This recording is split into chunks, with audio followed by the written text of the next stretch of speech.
Je n'ai jamais rien vu de tel auparavant.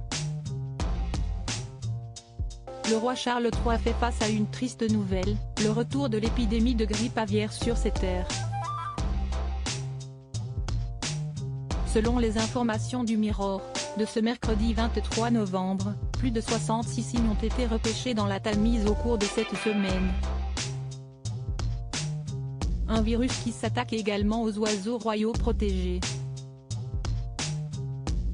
Parmi les 200 espèces présentes sur la rivière de 5 km qui entoure le château de Windsor, de l'écluse de Romenay à l'écluse de Beauveney, près de Dorney, dans le Berkshire, 22 d'entre elles ont été retrouvées mortes sous l'eau, près du château de Windsor, ce dimanche 20 novembre.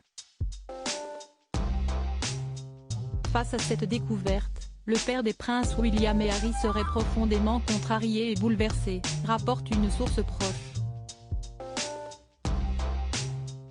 Et pour cause, le souverain de 73 ans a hérité des signes de sa mère, la reine Elisabeth II, en plus de porter un grand intérêt à la faune et à la flore des domaines royaux.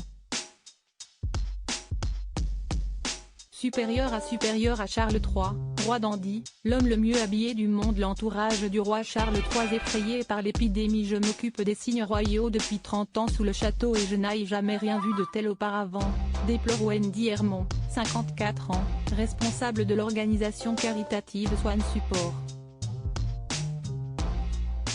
Elle se souvient alors de l'épidémie de grippe aviaire qui s'était abattue sur le royaume en 2018, elle avait tué davantage, avec environ 70 cygnes perdus.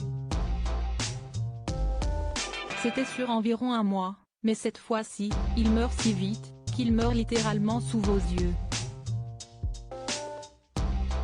Si est-il la vitesse à laquelle ces cygnes meurent qui est effrayante, car ils tombent littéralement raides morts dans l'eau partout et nous les retirons tous les jours, ajoute-t-elle. Une situation qui laisse les employés du roi Charles III démunis. Il n'y a rien que l'on peut faire, car si on les héberge et qu'on les soigne, la grippe tuera tous les autres oiseaux, il faut donc laisser la nature suivre son cours cruel. Au fil des jours, C.St. David Barbet, le faiseur de signes du roi, qui a occupé ce poste pendant 30 ans pour Elisabeth II, qui est tenu d'informer la famille royale de l'évolution de la situation. Crédit photo, agence.